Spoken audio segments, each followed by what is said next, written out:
அப்பொழுது படிக்கட்டுகளில் அமைந்திருந்த 32 பதுமைகளும் கைகொட்டிச் சிரித்தன. சபா மண்டபத்தில் கூடியிருந்தோர் அனைவரும் அரசன் உள்பட வியப்புற்று அசையாமல் இருந்தனர். அரசன் அடுத்த படிகளில் கால் வைக்காமல் பதுமைகளைப் பார்த்து, அழகுமிக்க பதுமைகளே, நான் சிம்மாசனத்தில் ஏறப்போகும்போது நீங்கள் கைகொட்டிச் சிரிக்கும் காரணம் என்ன என்று கேட்டான்.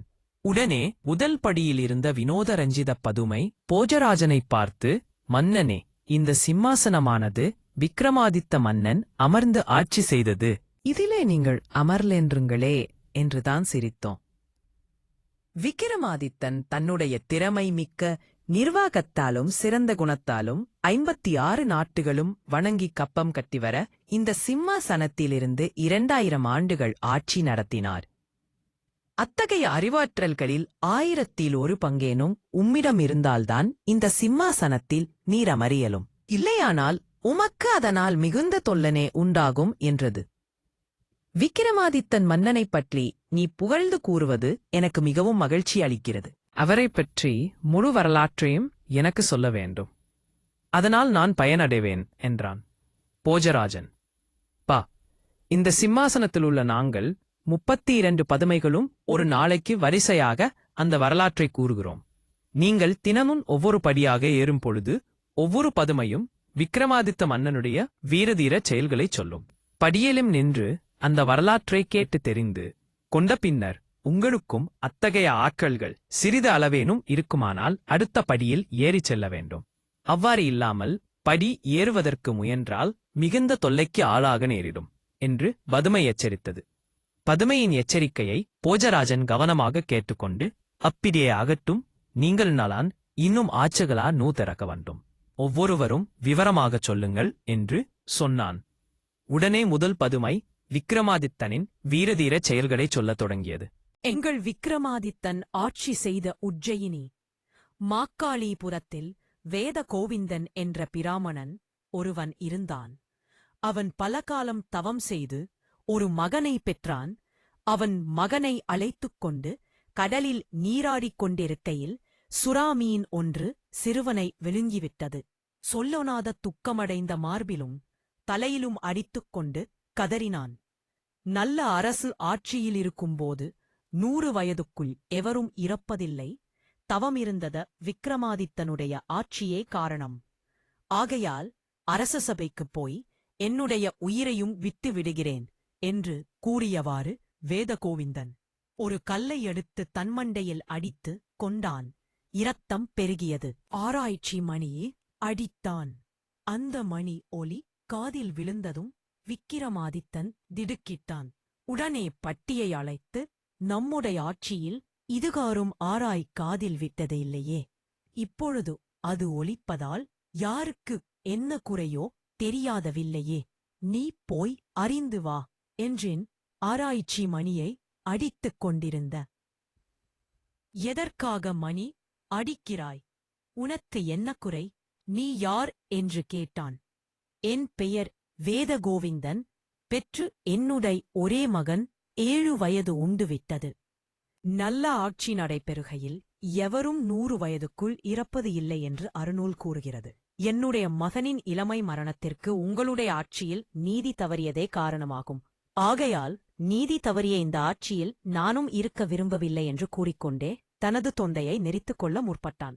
பிராமணனின் தற்கொலை முயற்சியை தடுத்து நிறுத்தி, பிராமணரே, அவசரப்பட வேண்டாம், உன் மகனுடைய உயிரை மீட்டுத் தருகிறோம் என்று பட்டி ஆறுதல் கூறி அவனை விக்கிரமாதித்தனிடம் அழைத்துச் சென்று விவரத்தை கூறினான். பிராமணன் கூறியதை கேட்ட விக்கிரமாதித்தன் உடனே காளி கோவிலுக்குச் சென்று வணங்கி பிராமணன் குறையை தீர்க்கும்படி வேண்டினான். காளி தோன்றி எலுமிச்சம் பழவும் விபூதியும் அவனிடம் கொடுத்து மறைந்தாள். விக்கிரமாதித்தன் காளி கோவிலிருந்து நேராக அரண்மனைக்கு வந்தான். அவனுடைய நாடு 6 மாத ஆட்சியனது அன்றுடன் முடிகிறது. அடுத்து காட்டுக்குச் செல்ல வேண்டியிருப்பதால் பட்டியிடம் முத்திரை கொடுத்துவிட்டு மகனைக் கொண்டு வேதாளத்துடன் கடற்கரைக்குச் சென்றான். அவனிடம் இனி வர்ணாமல் வீட்டுக்குப் போ என்று கூறி பிராமணனை அனுப்பி வைத்தான். விக்ரமாதித்தன் தன்னுடைய மந்திரக் கம்பளத்தை எடுத்துக் கடலில் விசிறி எறிந்தான். தெப்பம் போல் அது மிதந்தது. அதில் ஏறி அமர்ந்து கொண்டு கடலை கலக்கினான். அப்பொழுது சுறாமீன் ஒன்று வேகமாகப் பாய்ந்து வந்தது. அதை வாளால் வெட்டிவிடாலமா என்று விக்ரமாதித்தன் யோசித்துக் கொண்டிருக்கையில் அது அவனையே விழுங்கிவிட்டது.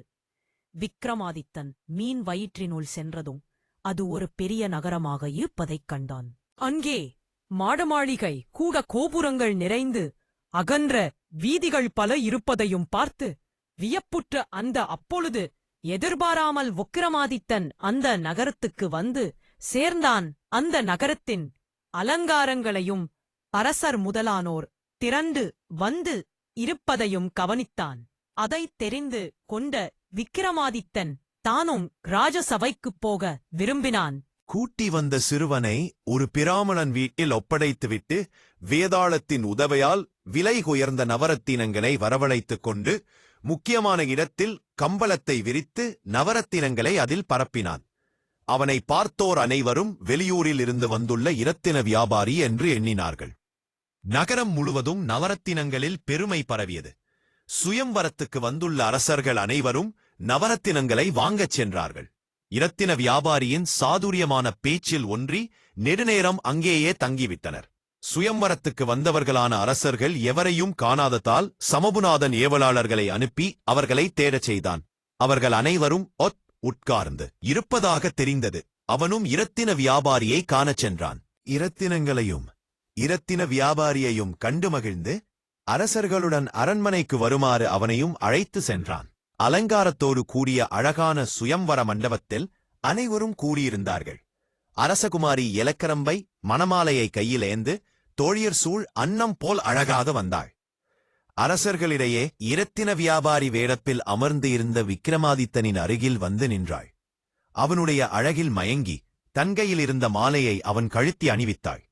பிறகு தோழியருடன் அந்த புறத்துக்கு போய்விட்டாள். தன் மகள் அரசர்களில் எவரையும் தேர்ந்தெடுக்காமல் ஒரு இரத்தின வியாபாரிக்கு மாலையிட்டதைக் கண்டு சம்புநாதன் கவலையுற்றான். வருத்தம் தோய்ந்த முகத்தோடு அந்த புறம் சென்று மகளைக் கண்டு அரசர்களாய் புறக்கணித்து இரத்தின வியாபாரியை தேர்ந்தெடுத்தது ஏன் என்று அவளிடம் கேட்டா. எலக்கர்மபை தன் தந்தையின் வருத்தத்தை போக்க எண்ணி, தந்தையே, நான் தேர்ந்தெடுத்த மணமகன் சாதாரணமானவன் அல்ல என்பதை நிரூபித்து காட்டுகிறேன் என்று கூறினாள். சமபுநாதன் இரத்தின வியாபாரியை அழைத்து வந்து மணமேடையில் உட்காரச் செய்து அவன் எதிரே திரைச்சீலை ஒன்றை தொங்கவிடச் செய்தான். திரைக்கு அப்பால் ஏலக்கரம்பை ஒன்றும் பேசாமல் உட்கார்ந்து இருப்பதை கவனித்த விக்கிரமாதித்தன் தன்னை பற்றி எதுவும் தெரியாததால்தான் அவர் ஆட்டப் போட்டு தெரிவிக்கண்டா. மற்றும் தன்னை பற்றி விவரத்தை தானே கூறவும் அவன் விரும்பவில்லை.